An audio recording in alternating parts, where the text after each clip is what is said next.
Hi friends, நாம் இன்றைக்கி sweet கடையில் கிடைக்கிற மாதிரி நெய் மைசூர் பாக் வீட்டிலே எப்படி செய்கிறதுன்னு பார்க்கலாம் வாங்க. அதுக்கு 1 கப் கடலை மாவு எடுத்துக்கோங்க, 1.5 கப் நெய் எடுத்துக்கோங்க. நான் 1.5 கப் நெய் எடுக்கிறதுக்கு பதிலாக 3/4 கப் நெய் 3/4 கப் ஆயில் எடுத்திருக்கேன். நீங்களும் அப்படி எடுத்துருக்கலாம். அப்படி இல்லைன்னா 1 கப் நெய்க்கு 1/2 கப் ஆயில், என்ன இருந்தாலும் 1.5 கப் அளவு வரணும். இப்போது அந்த நெய்யை ஒரு சிம்மில் வச்சு கொஞ்சம் சூடுபடுத்திக்கோங்க.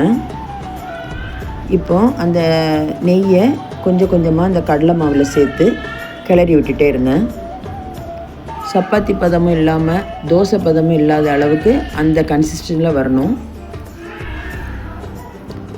அந்த அளவுக்கு நெய் ஊற்றி கிளறிக்கங்க. மாவு இந்த பதத்தில் இருக்கணும். இப்போ ஒரு கடாயில் 1.5 கப் ஜீனி எடுத்துக்கோங்க, 1 கப் தண்ணி சேர்த்துக்கோங்க. இப்போ அது நல்லா கொதிக்கட்டும்.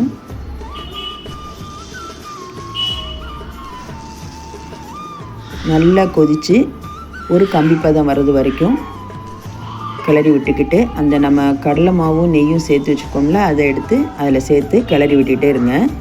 மீதி நம்ம வச்சுருக்கோம்ல அந்த நெய்யை பக்கத்து ஸ்டவ்வில் அதை கொஞ்சம் சிம்மில் வச்சு கொதிக்க விட்டுட்டே இருங்க. இப்போ இதை கிளறி விட்டுக்கிட்டே இருக்கணும். இப்போ மீதி நம்ம வச்சுருக்கிற நெய்யை அதில் ஒவ்வொரு ஸ்பூனாக சேர்த்து அதை கிளறி விட்டுக்கிட்டே இருங்க. அந்த கொதிக்கிற நெய்யை அதில் ஊற்றும்போது அதில் ஒரு பொங்கி வரும். அதுதான் மைசூர் பாக்குக்கு ருசியே.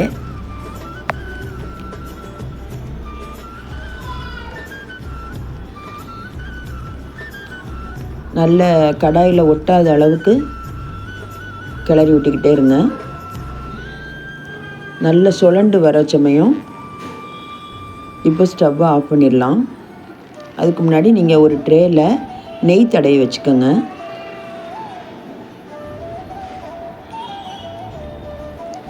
இப்போது அதை எடுத்து இந்த ட்ரேயில் ஊற்றி நல்ல மேலே கொஞ்சம் நெய் தடவி வச்சுருங்க.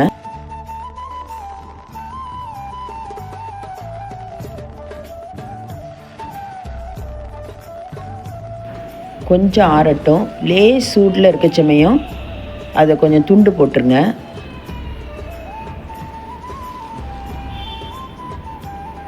இப்போது கடையில் கிடைக்கிற மாதிரி நல்ல சூப்பரான மைசூர் பாக் ரெடி ஆகிடுச்சு. இதை வீட்டில் ட்ரை பண்ணி பாருங்கள். பார்த்துட்டு லைக் பண்ணுங்கள், ஷேர் பண்ணுங்கள், கமெண்ட் பண்ணுங்கள், கண்டிப்பாக சப்ஸ்கிரைப் பண்ணுங்கள். பாய்.